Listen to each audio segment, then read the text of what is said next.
Hey, joining us now is Jeremy Waters. He is one of three candidates running for the Republican nomination for delegate in the 85th district, which is in the Virginia Beach area. This is going to be settled in this June 11th primary that we just mentioned that we'll be covering.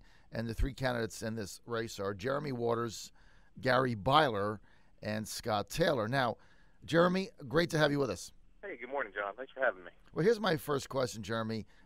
You've kind of been written off in this race. How do you win? Well, it's easy. You know, we're out doing a lot of things that everybody does in campaigns. We're out walking and talking. We've been doing that for 7 months. And, you know, I've been pretty fortunate here in this area. As I mentioned last time I was on your show, you know, I did my master's program at Regent University, which sits right here in the district. Yes. And one of the things that's really worked out great is we're getting a lot of volunteers from that Regent community who are out walking, talking, knocking on doors for us, making phone calls. And we're really working on sending that positive message out.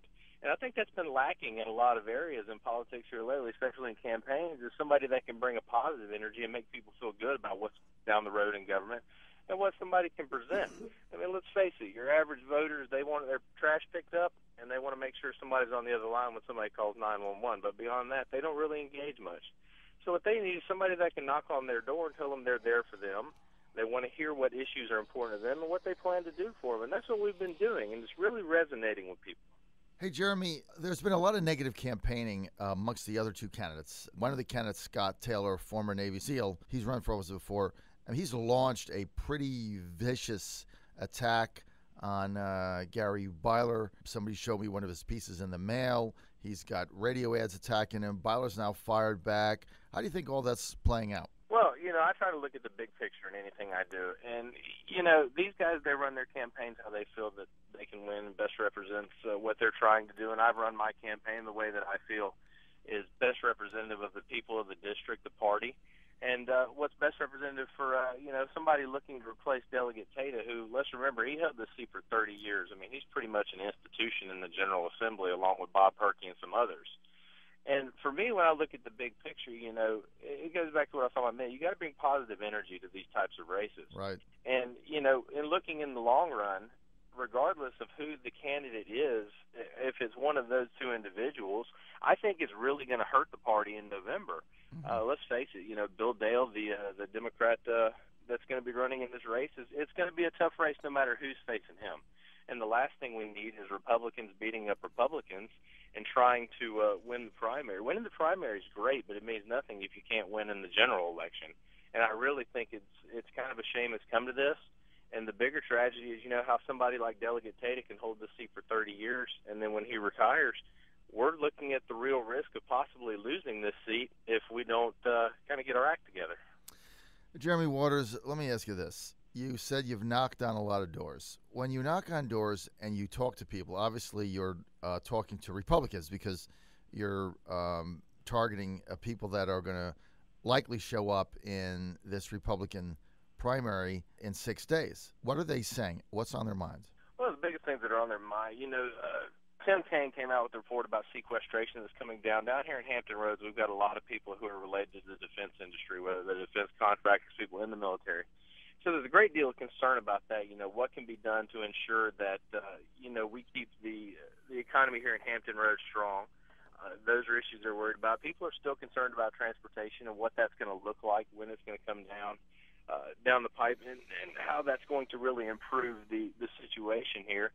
And the other thing people are worried about is education. There's a lot of teachers down here, and they just got a 3% raise, but classrooms are overcrowded. They want to know what can be done. How can things become more representative of what it takes to actually run school divisions versus what we've got right now with the SOQ standards? And these are very real concerns that need to be addressed. You know, these are people, this is their livelihood. Right. And this is an area where we can have a positive influence in helping not only them in their professional lives, but also when it comes to education, helping our students and our children. And, you know, these are the big issues people want to talk about. You know, people don't want to talk about all the nitpick things right now. They're tired of that. They've seen enough of that. I mean, everybody got their fill of that last year with the presidential elections and so forth. So they don't want to hear those things. What they want to hear is, if I vote for you, what are you going to do to make my life, the life of my kids, better, and make sure that, you know, the government is standing up for its obligations? And those are the things they want to hear. Jeremy, what about the transportation compromise of 2013? Obviously, you're knocking on doors, you're talking to Republicans. Has that come up at all? And if it has, what's the beat on it? It has come up. It has come up, and what's interesting is we've had a couple of forums in this race down here. We actually had one with the local Ruritan Club, and the transportation bill question came up, and the hypothetical, if you were in the House, would you vote for it? And in both of our forums, I've come out and said I would support it, just like I said I would the first time I was on your show. The first time I said that was actually in front of the Hampton Roads Tea Party, which you want to talk about cutting your political teeth, to stand up there and defend the transportation bill in front of a Tea Party crowd. That was kind of the litmus test of whether or not you really want to be in the political game, so to speak. Welcome to the club. Yeah, exactly right. Exactly right.